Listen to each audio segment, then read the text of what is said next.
was only a couple of weeks ago that Donald Trump was calling most of the media dishonest. Do we like the media? Do we hate the media? Yeah. But after he won Pennsylvania, Maryland, Delaware, Connecticut, and Rhode Island, mostly by landslide margins, he softened his view of the press, at least for the moment. I want to thank the media. The media's really covered me very fair for the last 2 hours.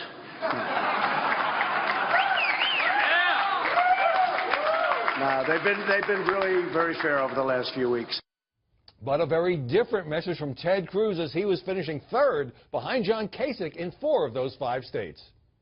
Donald Trump is likely to win some states, and the media is going to have heart palpitations this evening. And the media is going to say, the race is over.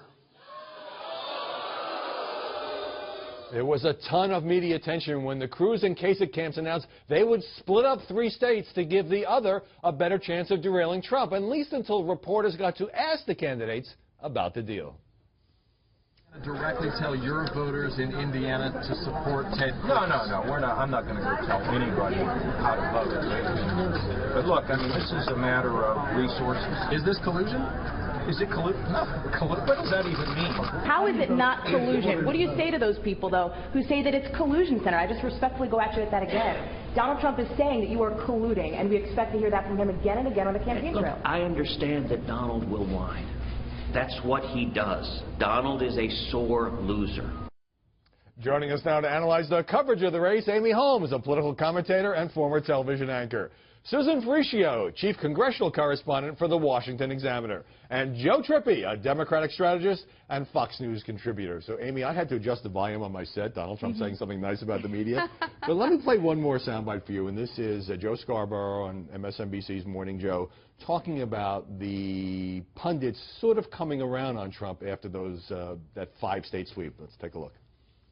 People have allowed, reporters have allowed, journalists have allowed their own biases and their own hatred against Donald Trump. Hate to sound like a broken record, but you keep doing it. You agree with that? I would agree that Donald Trump and the media are frenemies. I've used that phrase before. But look at what Campbell Brown had to write in Politico. I'm calling it Campbell's Lament. And if you're unhappy with Donald Trump being the front runner, she says blame TV and points to some really startling statistics that the New York Times reporting that Donald Trump has earned $2 billion in free media, that he gets 6 times the appearances. He's gotten way more coverage, and maybe that's unfair. Yes, but some of that is Trump appearing on many, many television shows where some of his rivals wouldn't. But it's also the media covering his campaign rallies. stops, rallies. Yeah, I agree with that part. But my point being this, that on the one hand, yes, that the media has been hostile towards Trump, but they've also given him a lot of free advertising. I can't argue with that part. And by the way, there's a new NBC Wall Street Journal poll out today showing Trump with a 15-point lead in Indiana, which is supposedly a make-or-break state for Ted Cruz. There have been a lot of polls. Yeah. But when the press now says Trump is pretty close to unstoppable, do you think that's going too far? No. I think the press was really excited about the prospect of a contested convention because we've never seen it. We go to these conventions, they're pretty boring. It's just a coronation. Exactly.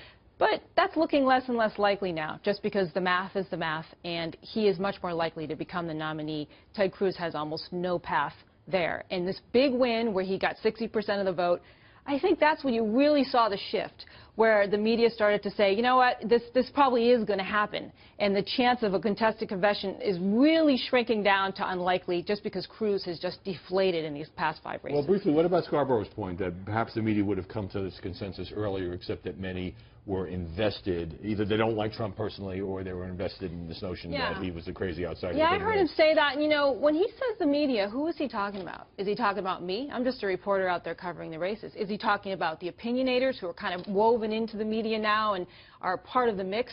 Sure, there's definitely been a concerted effort to just be the sort of anti-Trump in the media, if you will. So there's some truth to what he's saying. It's a very big media beast. And right. Joe Trippi, what do you think about Ted Cruz saying the media have heart palpitations, Trump's their chosen candidate, and then he has this sort of twist that that's because they're confident that he will lose to Hillary in the fall.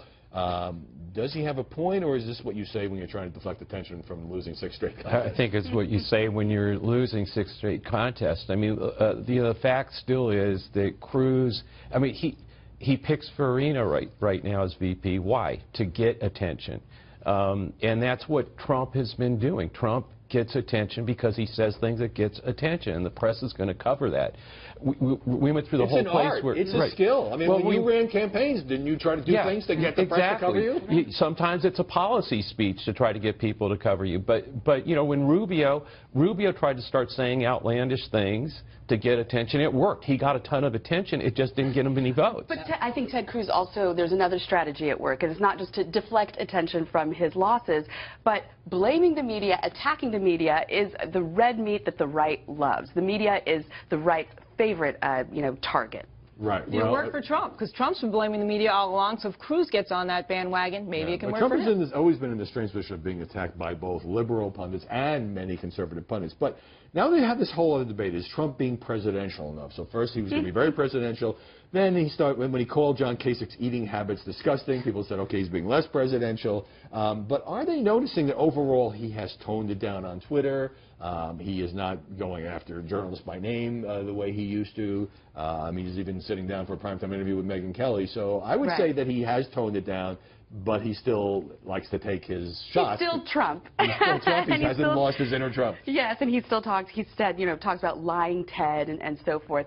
But the media is actually, once again, following sort of Donald Trump's cue when his own campaign advisor says Donald is now going to be more presidential. So now the media is on the lookout and on the watch to find evidence of this new presidential tone. Here's what's fascinating, Joe. There was this Politico story that said that his new convention manager and senior advisor, Paul Manafort, was imposing a more disciplined campaign and where Trump would be more presidential. And then there was a story saying, there was tensions between him and the campaign manager, Corey Lewandowski, who was part of the original team, and now Lewandowski's gotten more power back. My sources say, look, every campaign has tensions, but this is all overblown. As somebody who's been on the inside, when you've got different factions, particularly as a campaign expands, how does it feel to you? Probably that there's two factions, and they're kind of trying to but in the end, Trump is going to be Donald Trump. I mean, he's the chief strategist, right? I don't think there really is a manager. Either one of them is in charge. I mean, I think they both have their lanes and and try to tug him in either direction. But in the end, you can't jump in front of the microphone. The candidate is the one that's out there, and Donald Trump is going to say what he wants to say. Susan, there was a big story at the beginning of the week was that Ted Cruz and John Kasich and their team had reached this deal, this arrangement, this non-aggression pact. Cruz gets to campaign in Indiana without Kasich, and Kasich gets Oregon, and what was the other state? Washington, yeah.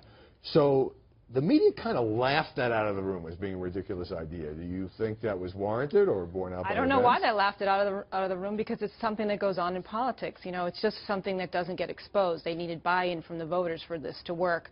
That kind of behind-the-scenes scheming to try to defeat one candidate, I mean, it certainly happened in Mitt Romney's campaign and John McCain's campaign. All this behind-the-scenes stuff happens quite regularly. But the problem is, as we showed, as soon as reporters got to ask the candidates about it, like, well, what deal? Well, John Kasich said, this isn't a very big deal at all, even though it had been advertised as being some kind of breakthrough. And it has fallen apart, actually. But there's been a lot of colluding going on in the past, and I mean, You're shocked by that, aren't you? Yeah. You are shocked. The only difference is none of the other campaigns that were colluding to stop a front runner in the past have actually put out press statements, and then we're appalled that the press was interested in their announcement about the colluding. Amy, how would you describe, it was mentioned earlier that Cruz says that if he gets the nomination, he will have Carly Fiorina as running mate.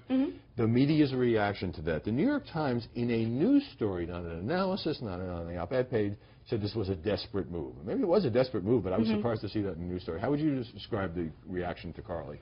It seemed to be pretty much overwhelmingly negative, that it was a Hail Mary pass, a desperate move, as the New York Times reported it, and I think disrespectful to Carly Fiorina and to the Ted Cruz campaign. They're in it to win it. Whether or not we think and can prognosticate if that will succeed, I think it should at least be covered fairly and neutrally. Yeah, it had limited success, but it did. Look, Cruz had to do something. He needed to change the storyline from he keeps getting whipped by Donald Trump, and so the Kasich deal, the Carly arrangement, that she'd be the running mate.